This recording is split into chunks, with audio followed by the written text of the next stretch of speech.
Hello and welcome to Daily Politics on Trust TV. On this program, we discuss issues around politics, policy, and governance. I am Shafiu Suleiman.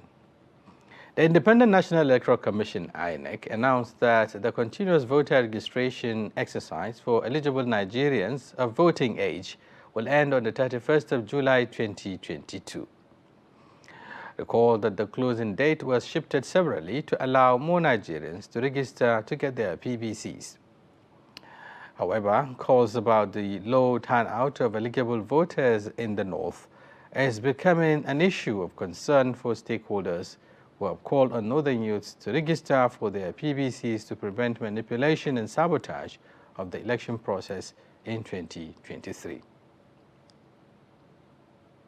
We are really concerned about the attitude of the northern population towards the ongoing voter registration exercise. Figures available from the Independent National Electoral Commission, official figures, have indicated that the north is left far behind. The north is lagging behind.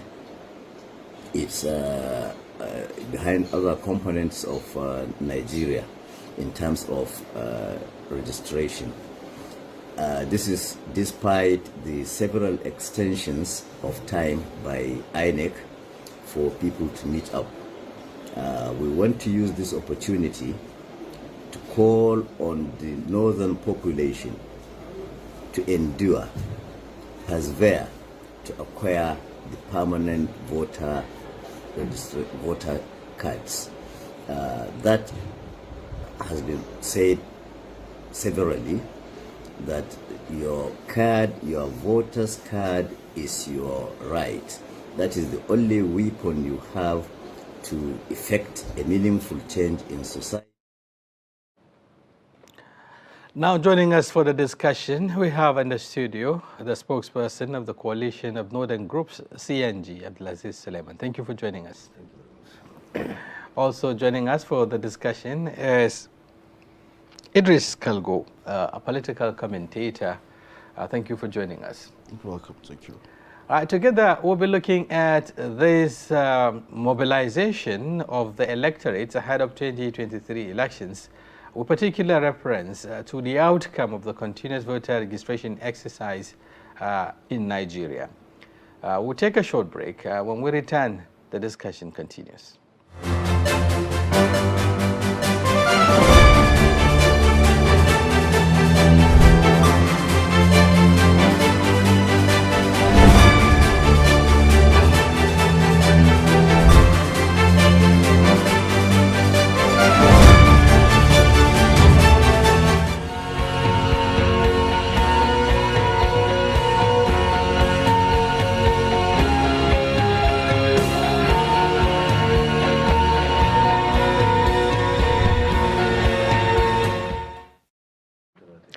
Thank you very much for staying with us.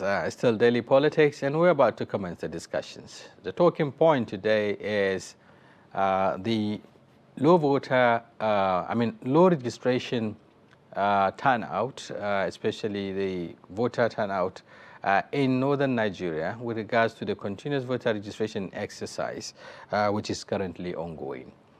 So far, that is after the extension of this exercise, the recent figures are indicating that about more than 10 million prospective voters have registered, to participate in the 2023 elections. 10,487,972. But interestingly, youths are taking the lead. We have around 6,081,456 out of this number are youths. Let me start with you, Kalgo. Looking at the enthusiasm that is being built, around the youths who hitherto are not seen to be actively engaged in the polity. What do you think, is generating this interest among the youths, especially? Well, thank you. For a very quite long time, the youths have been neglected, and the youths are coming out now. The youth are saying enough is enough. It's time for us to get in governance. It's time for us to participate. So many youth groups have come to me asking me so many questions. One of the questions is not about electing a youth to be a governor, senator, reps, or president, but electing someone with very competent, someone who can represent us well, someone who can look at the youth and say, okay, enough is enough. The youth are the ones suffering from the unemployment. We have so many insecurity going on. And most of all this is happening, if you look around, you see it's the young people. And unemployment is really affecting us. So at this point, we decided that... So you bear the brunt of the perceived bad governance in the country? Yeah, it has been there for quite long. And this time around, we want to do it in the right way. Okay, doing it in the right way. Abdulaziz, looking at, the just current figures, before now, INEC is already making headways in terms of its projection of meeting, I think, I can't remember, 100 million, target of the voters, participation, especially in the 2023 election. And we're beginning to see this momentum being built around the youths, just like I said. But concerns remain, on the demography, if you like, or the components that are making up these numbers. The North, which has the highest voting strength, so to speak, in terms of number, seems to have gone to sleep, with all the awareness that is being created, with all the enthusiasm that is being built around the youths, especially the social media hype, why is the North perhaps lagging behind in this move or movement that is ongoing? Yeah, thank you very much. You see, we all know that the CNG was in the forefront of mounting pressure on INEC to extend the deadline. The deadline. We have that has been achieved, but we have observed also that the North is still not cooperating with the exercise. I think what we have come to understand is that a large population of Northerners are frustrated, they are angry. They are disappointed by the incredible expectations they had in the present government, particularly in the President Muhammadu Buhari. They gave in to his massive pull in 2015, and they staked everything for him. But certainly they cannot say that that expectation has been met. But shouldn't that be the more reason why they should take interest in participating actively this time around to change the governance narrative? You see, that you have different classes of people. You have those with that awareness, but the bulk majority are people who feel they have been betrayed and they have nothing to trust in government. They have lost trust. They have lost trust in democracy. They have lost trust in governance. They have lost trust in elections. So that's why it's becoming difficult to convince them. Besides, you cannot tell anybody that he has any hope. He would have any hope or faith in any other government. A person who has been displaced from his community, persons who have been forced to pay millions of naira. I think there was a report from Binugwari that farmers had to pay a levy of 400 million naira before they would be allowed to access their farms. I don't think you really stand a chance in convincing that this type of people. So you see, the pervasive insecurity experienced in the North has pushed people to frustration and anger.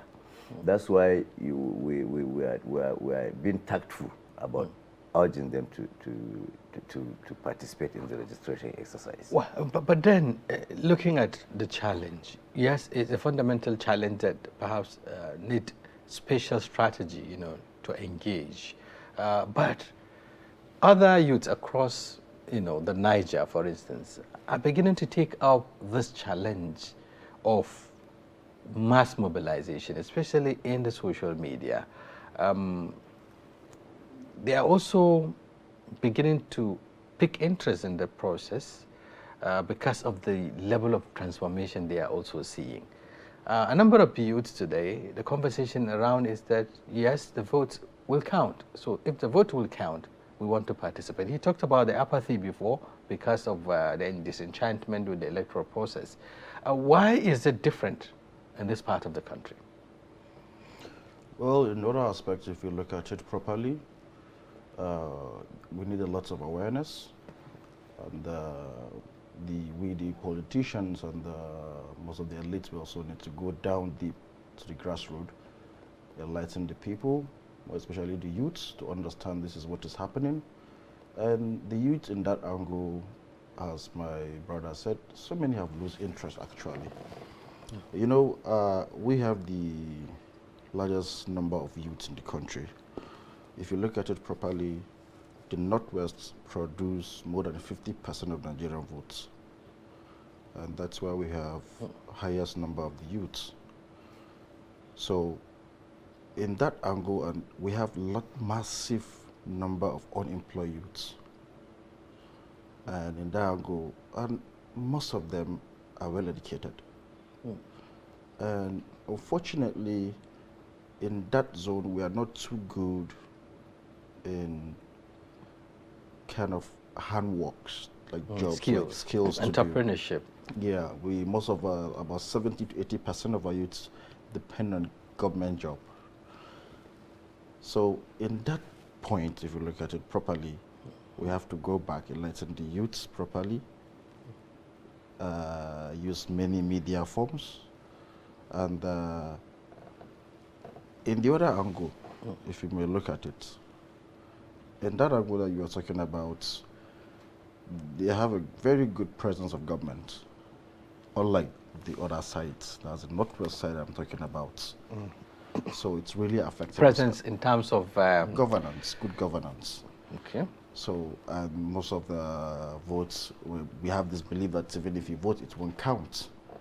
So the youth, they need this atmosphere so that to enlighten people a lot to know, okay, this is the next step, and then we need to participate in this process. Yes. Okay, now looking at, what is driving this enthusiasm, and of course, it is also, it also revolves around certain individuals. Some will say the candidates themselves, who have emerged recently from the party primaries. Some of them have noticed, that sort of apathy among the youths with regards to the electoral process. And they're channeling their messages and targeting these youths, encouraging them to come out and participate in the process, encouraging them to get their PVCs, because they've been told severally that the youths are not, participating in the electoral process. A number of them would even register, they have the PVCs, but you don't find them queuing in during the election to actively cast their votes. But this narrative is beginning to change. And largely, the social media is playing an active role. Most of the youths in northern part of the country are also on the social media platforms, even though there are the activities there may differ depending on what they see as important. Whose responsibility it is, or how are you, what do you think would drive, their attention towards this very important civic responsibility, which is obtaining their PBCs to participate in the election? And how can this message reach them? You see, like I said earlier, the population is generally not satisfied with even the processes that brought out the candidates at present. So they still feel there is this concern that is the same people who are being rotated. We have advocated a generational power shift, where the youths had hope that perhaps they will have somebody from outside the current cycle, enclave. so to speak. Yes, but unfortunately, the youth could not come together. They could not muster the necessary force to challenge the old brigade. So they are the same people. So you find it's not a question of even asking those who have not registered to register. It's a question of even having to convince those who have the cards to agree to vote. Because a lot of people are saying we have the cards but we will not vote. Because why? They said we have been disappointed. You know, the Buhari pool played some magic on particularly the northern population. They had incredible expectations, so you cannot bring any other candidate now to tell them that this is better than Buhari, because you have told them that Buhari was the best. And if this is what the best could do, as far as the North is concerned, they can just appoint anybody. They let them appoint anybody. So apathy now set in. Of course. So the expectation is that, but how would that affect, the chances, if you like, or the survival of this part of the country, which is bearing the brunt of this bad governance that we're talking about? Earlier, you were talking about the insecurity, displacement of people. Looking at the indices, the rise in poverty, the unemployment, a number of challenges that should, galvanize the youths and the voting population in this part of the country to rise up and perhaps change the narrative by electing leaders who can, address these problems we are talking about. Is it to say that among all the political candidates or the candidates of the political parties, there is no one who represents such, hope for the people? There may be, there could be, but the problem is people have lost that faith. They have no faith that anybody else can solve their problems. They feel that they have been abandoned to criminals and criminalities by government, and that looks obvious because it's curious that certain gangs of armed men would take control of the state. They will have taken control of our forests, our railroads, our land borders, and airports. The farmlands and so on. Farmlands. So you can see, I'm telling you, the reality on ground is that nobody will find it easy convincing these people to have a rethink. So I think what needs to be done is the politicians themselves cannot convince the people, and they will not even, because there's deficit. Trust deficit. Trust deficit, and there is vested interest, conflict of interest. I think some people would even want it this way, this situation, so that they will simply rig. I think what is lacking is that the religion and religious teachers are to blame here.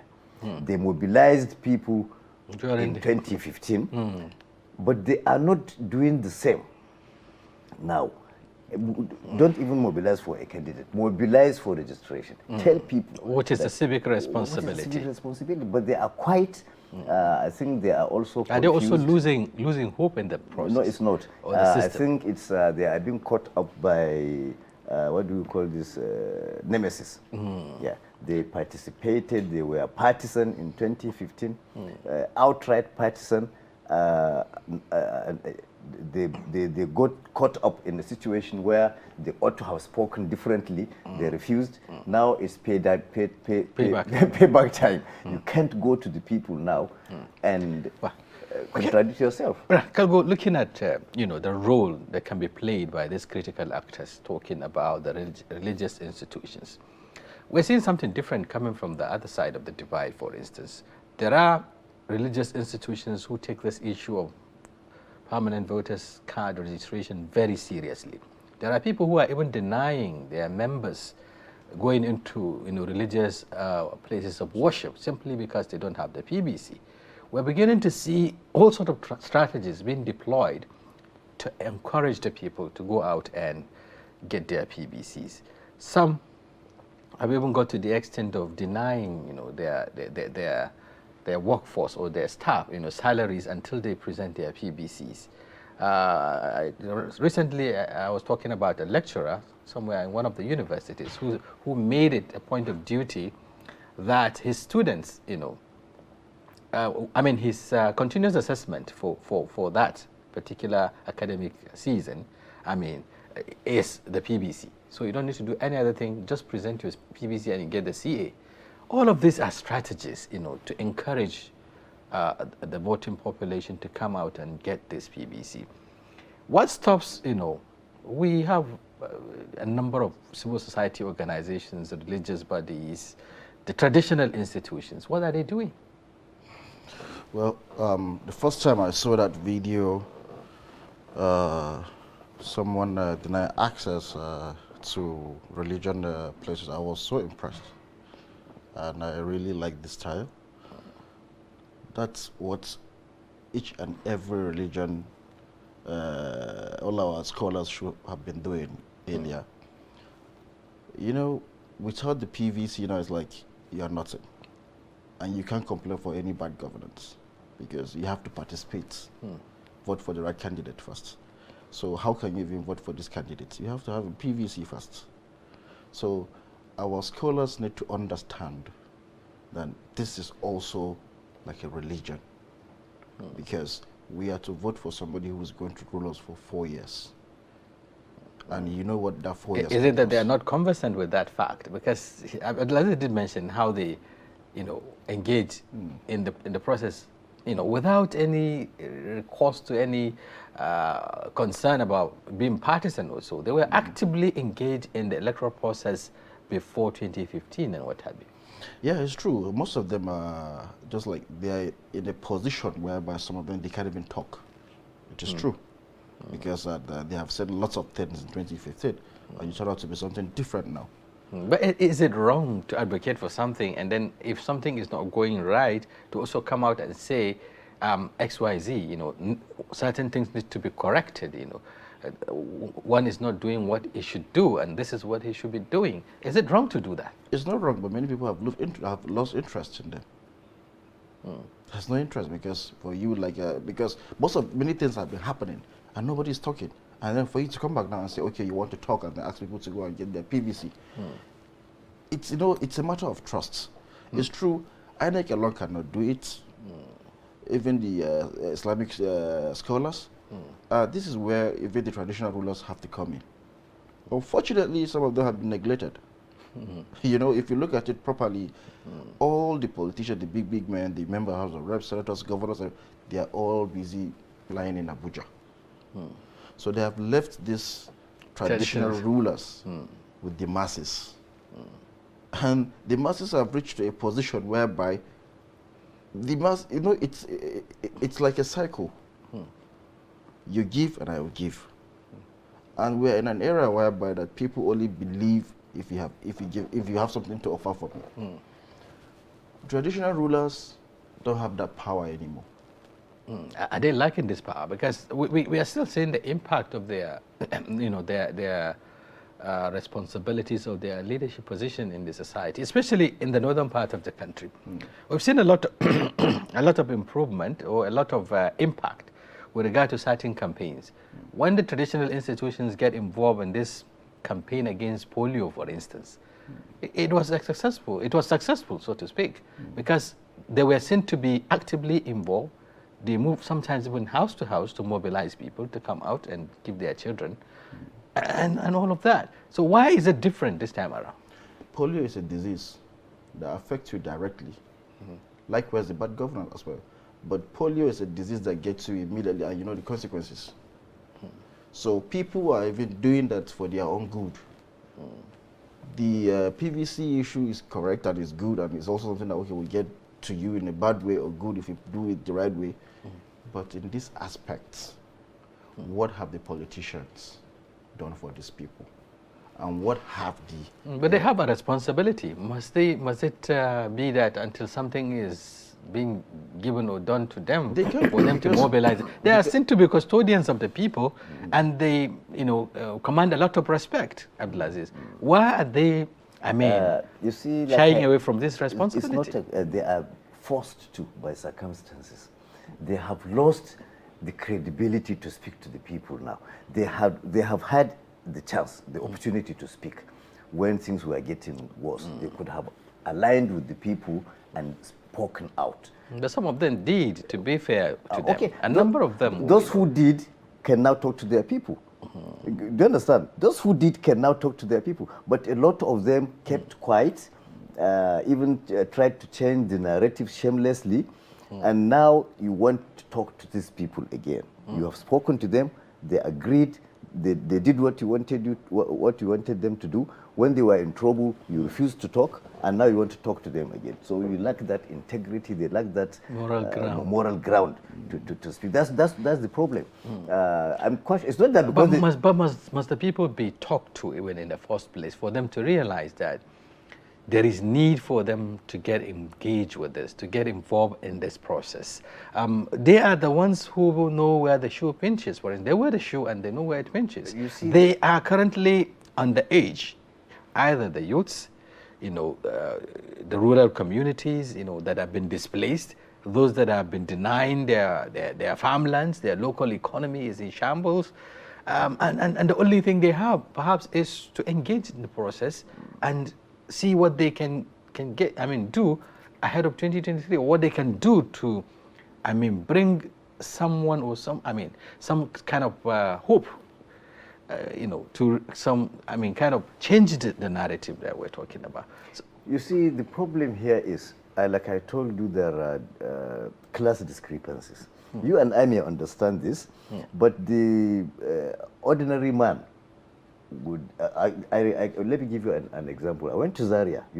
Zaria is at least not a rural community. Right. I was speaking to some people in my own town. I said, you people should, do you know what they said? That I will go and do your boko. Honestly, that's what they see it as elitist. Yes, that is elitist because they have not benefited from it since 1999. That's what they said. Since 1999, now it's even they are even having to struggle to survive, because they are being chased in their houses. They don't sleep everywhere. You go to every community in Zaria, you see walls being raised, huge gates. People don't sleep. But wouldn't the apathy and the lack of participation worsen the situation? It will. That is our concern. That's why we are appealing to people. We are appealing now. You've seen we made several releases in several languages, appealing to people that we know. This is what the traditional rulers should say. This is what the clerics should say. We know you have been offended. Do you understand? You have to admit that these people have the right to be angry. They have the right to show their frustration, to express their... But please, this is another trouble. If you don't, we are sinking down. We know. You have to admit that. Even if you have to tell them that we brought you into this, the clerics should say that. They should. They should summon the courage to say that we're sorry for. We are sorry for what we brought you into. Please. Give the region another chance. Register. But you don't just go and say, come out and register. People will say, look at this idiot. I'm telling you. So you have to pacify the public. You have to really persuade them and admit that they are right to be angry. Yeah. But this is a big challenge that perhaps requires the intervention of those that matters in the society. When I say those that matters, I'm talking about people who can, who have the means to mobilize the people. Some are beginning to take up the challenge. Interestingly, even governors, I think Zamfara State Governor also had to set up, mobilize for the setting up of special centers for the registration, this continuous voter registration exercise, taking it perhaps close to the people. That's another thing that would perhaps help. The window has been given. 2 months, extension of the deadline is perhaps enough to do some mass mobilization. We're beginning to see this happen in other places, like in Abuja recently. There was a concert, a PBC concert that was organized. In the north, we have a number of traditional, activities. For instance, festivities, ceremonies and what have you, that can be used to also draw the attention of the youth to, encourage them. That is by taking it doorstep now, taking it to them. Wouldn't that help in increasing the speed, or rather increasing the momentum? Everything that can be done should be done. There are other options that would, but you see what we are saying is initially, aside the frustration, there was, I think, some form of manipulation of the system. We have complained about that. We raised issues that local communities in the north did not have access to online systems, and INEC insisted on this digital. It has to be online, even though they also have. I think that it is also, the registration is open to other centers, INEC centers across. No. What I'm saying is, you don't expect someone who is angry to agree to register, and he still has to pay or trek 5 to 10 kilometers to go to a local government secretariat. So that's why I think we should welcome the Zamfara initiative. Let governors bring the centers closer to the people. So if you are able to persuade the community, they simply go and do it. Even if it means going to door, for instance, what stops them from mobilizing, ad hoc staff or people who are,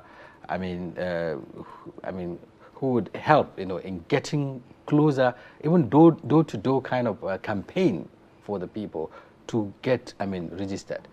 You see, it's not about, everybody knows about this registration. They know about it.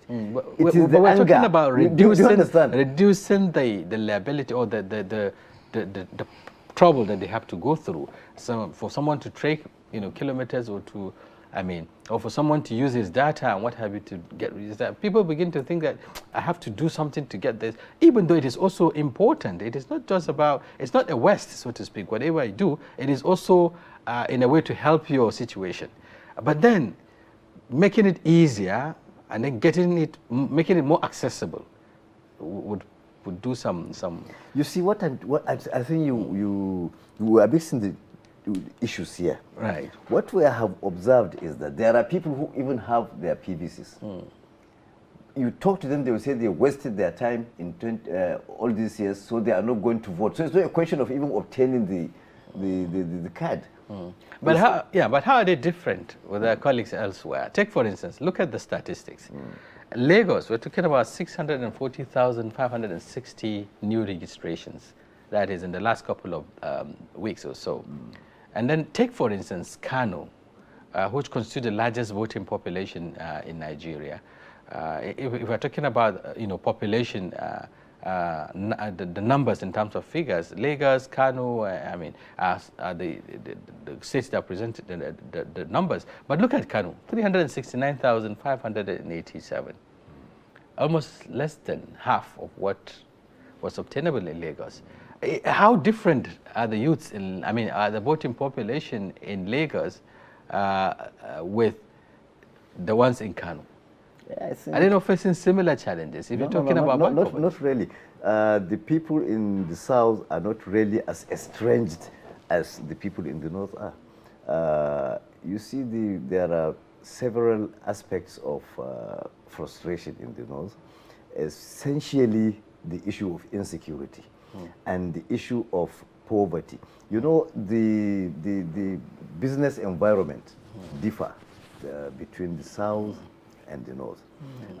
You go to Kano, a large majority of Kano business owners are not large operators.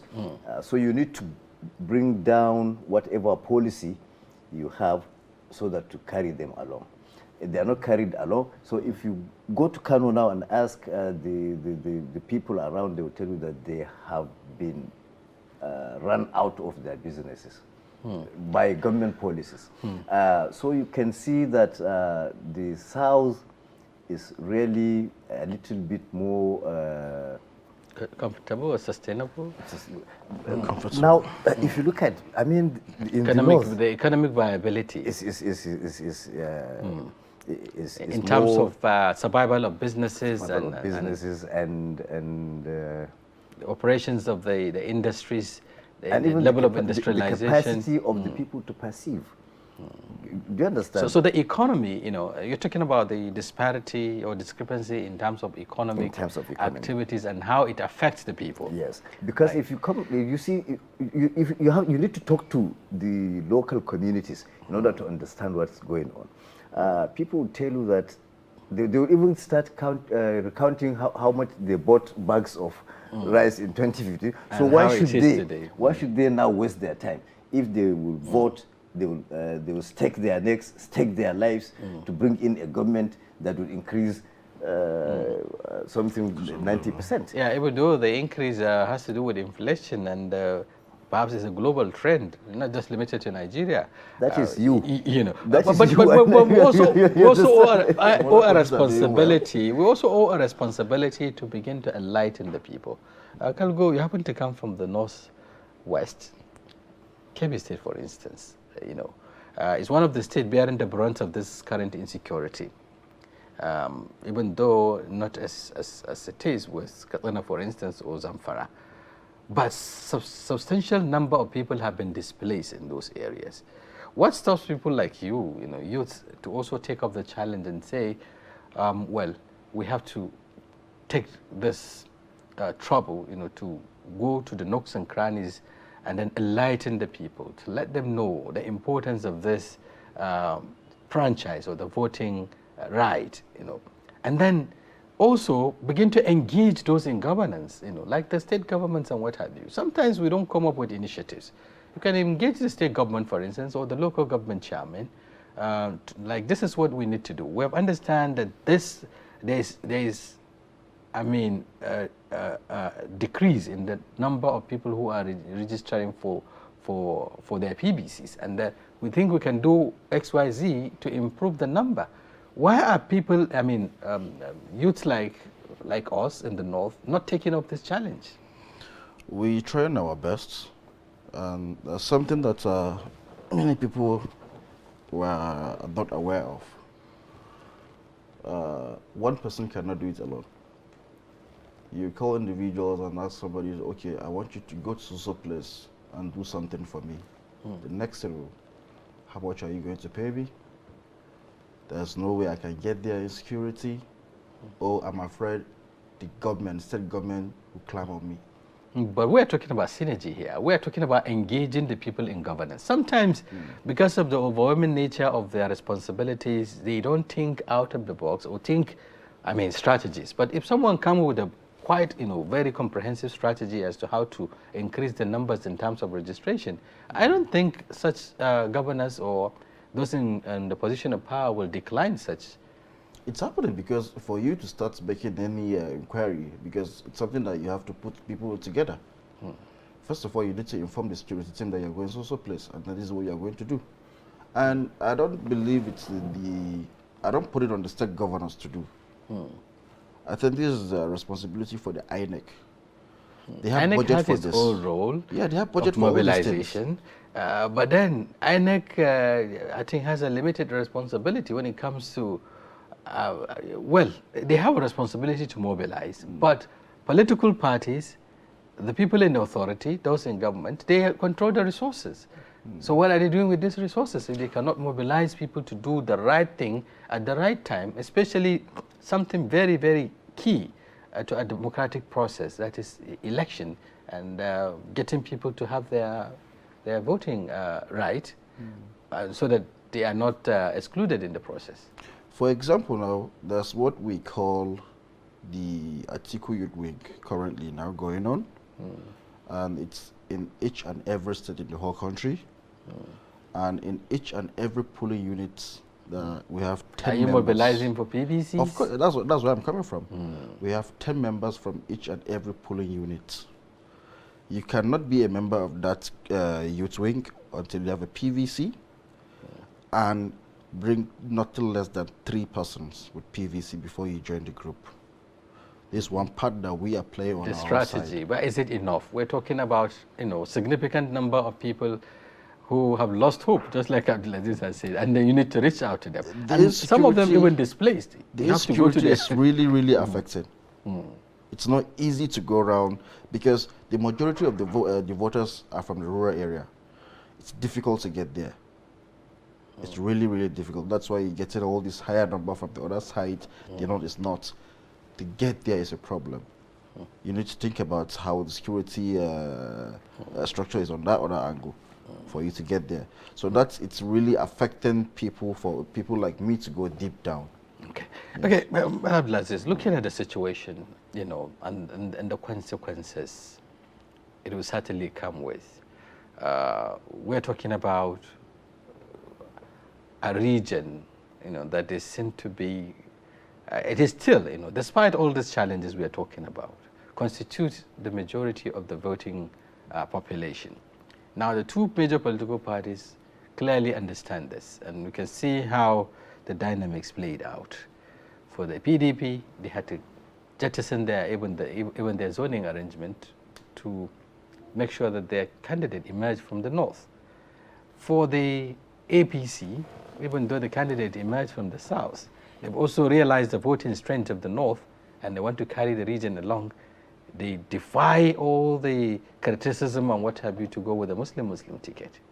So they understand the importance of this. But looking at the trajectory, the current trajectory, where do you see, how do you think it will affect, this numerical strength of the north that we're talking about? No, I don't think it will really have any negative impact. Okay. You see, first and foremost, we have to agree that the APC found itself in a situation where it had no option than to take the position it took. You see, if we had had northerners from both the major political parties, I'm sure by now there might have been trouble in the country, in the polity. So I think it's a good decision to shift to push the ticket to the south. To the south. Now it was pushed to the south, and Tinubu had it. Tinubu happens to be a Muslim. And Tinubu and the APC wants to win an election. And you can't win an election if you do not have a northern Muslim as your running mate. It doesn't matter whether you're a Muslim or not. When you want to pick a running mate from the north, because the Muslim is in majority, whether we like it or not. Okay, I understand we have to take a short break here. The time has been past spent. It's about time we take a break. When we return, we'll continue with the discussion. Our talking point today is, of course, the low turnout of voters for the continuous voter registration exercise, especially in northern Nigeria. And I've been interfacing with Suleiman Abdulaziz, the spokesperson for the CNG, that is a coalition of northern groups, and Idris Kalgo, who is a political commentator. We'll be back shortly. Stay with us.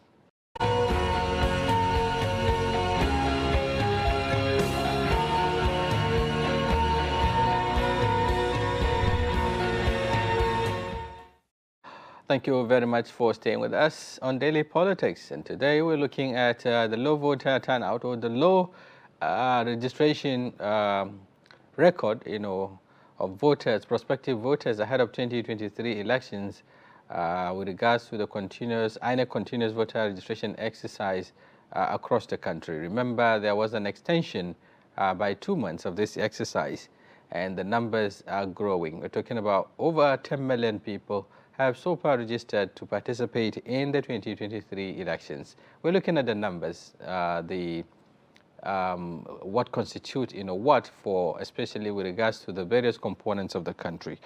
Before the break, Kalgo, Abdulaziz was actually talking about the need for us I mean, for instance, the governors, those who are holding the leadership, especially at the subnational levels, that is the governors now, to rise up and take up the challenge by mobilizing, if you like, resources to reach out to the people. We're talking about this, for example, for instance, governors have to set up centers, special centers.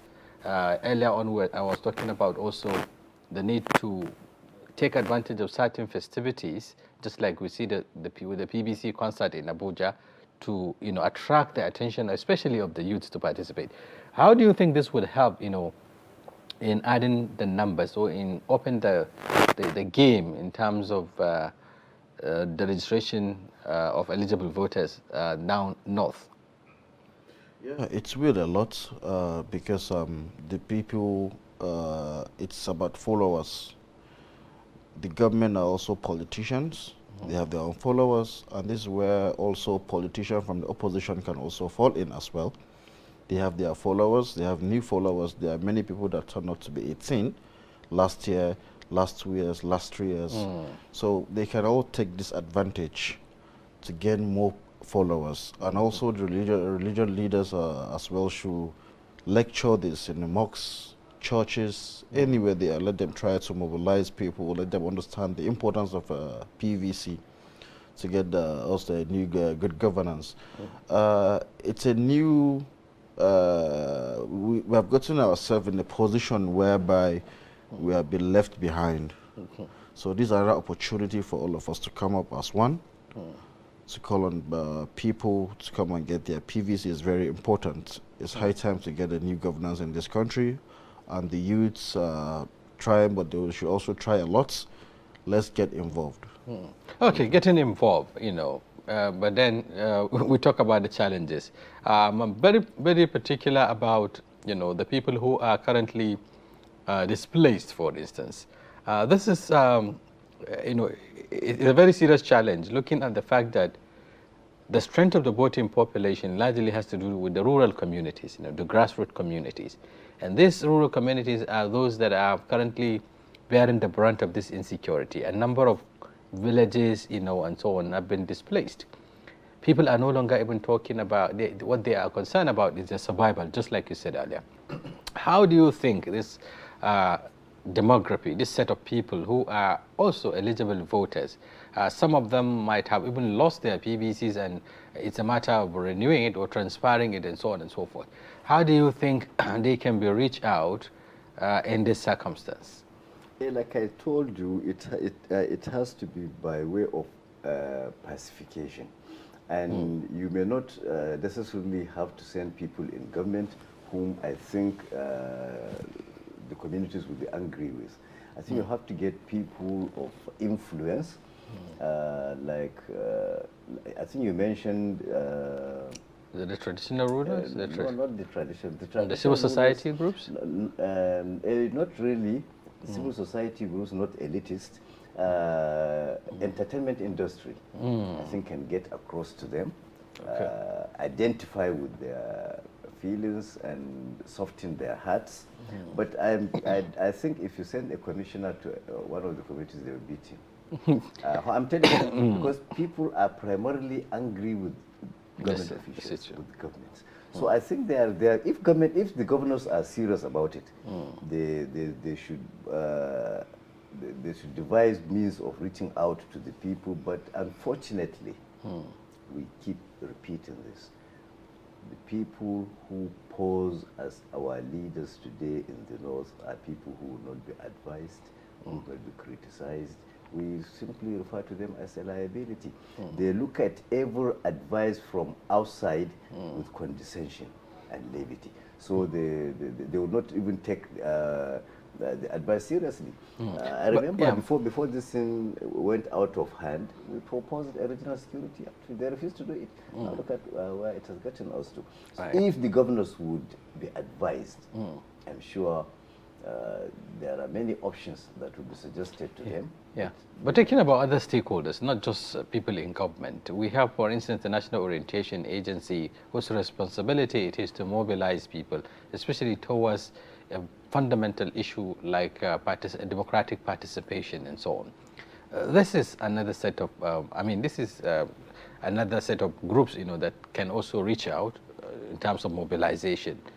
We have, for instance, those who are also in the Ministry of, Humanitarian Affairs and what have you, those who reach out to the displaced persons, at their various camps and so on.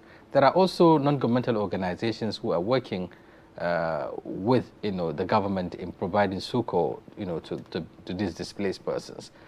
Is there any role they can play in terms of, because, you talk about the trust deficit. Now, these are people they see all the time, coming to help them. Some of this, the problems, especially feeding, clothing, what have you, their basic needs. Is it a possibility to use such, people, to also reach out to the... of course, they could be helpful, but like my brother here said, government is the first responder, because you don't just expect an NGO to move into an IDP camp and start saying, I'm here. Those working with the, even though largely has to do with humanitarian services, but here we are, there are also NGOs along the line of... that's what I'm saying. Yes. You still have to have the authorization from government. But if government does not cooperate with you, I don't think you can go far. All these things, government should be the first responder. It may not be physically present at the, but it should think of how to mobilize. To take the driving seat. Take the driving seat. I think we remember,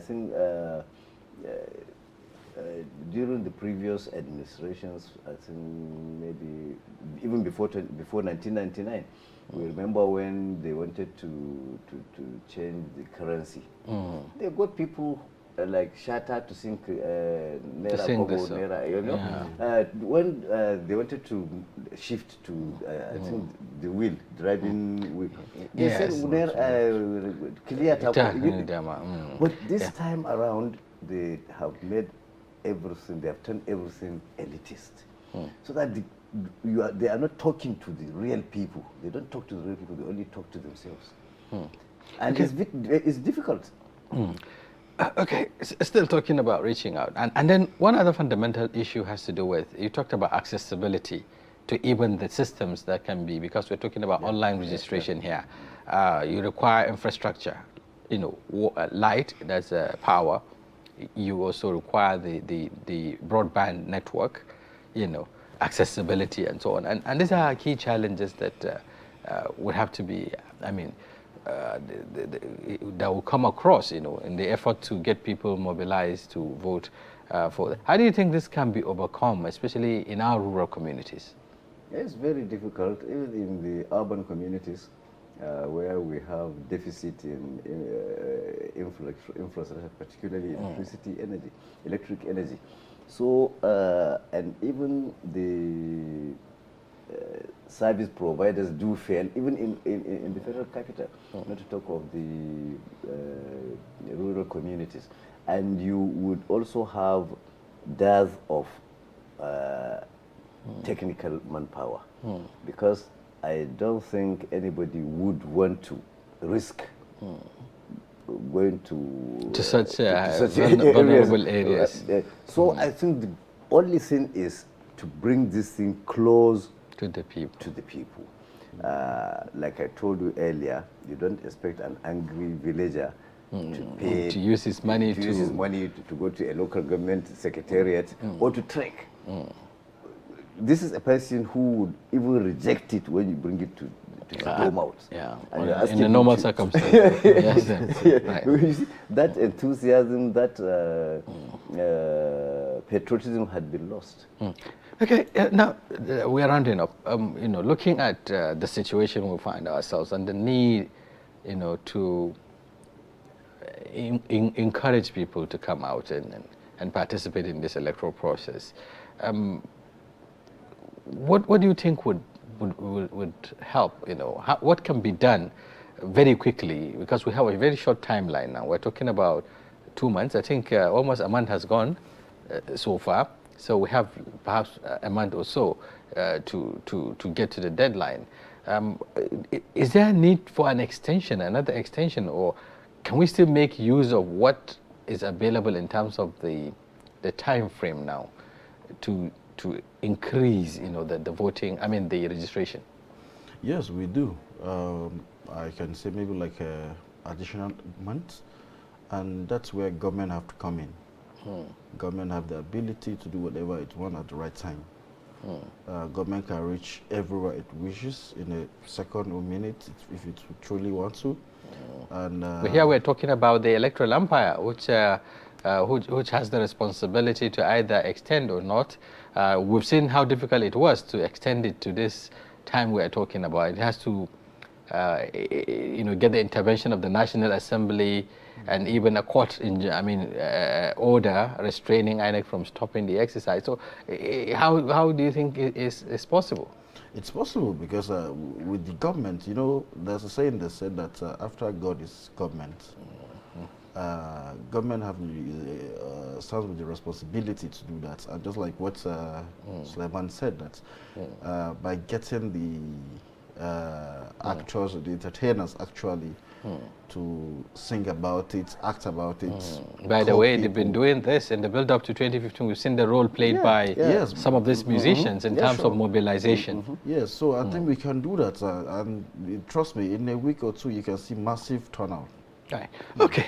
We hope the authorities concerned and listening perhaps would also up the game. Bottom line is no Nigerian should be left out. This is a fundamental franchise, a democratic franchise, and it is only the PBC that will guarantee you having that good governance that we are yearning for. Thank you very much, gentlemen, for talking to us on Daily Politics. Suleiman Abdulaziz, and of course Idris Kalgo. For your perspectives. We really appreciate it. Thank you very much. So on behalf of the guests and our technical crew, this is where we come to the end of today's edition of Daily Politics. You can join us tomorrow. We'll be back with another set of personalities and a compelling topic. Until then, I'm Shafiu Suleiman. Enjoy the rest of your day.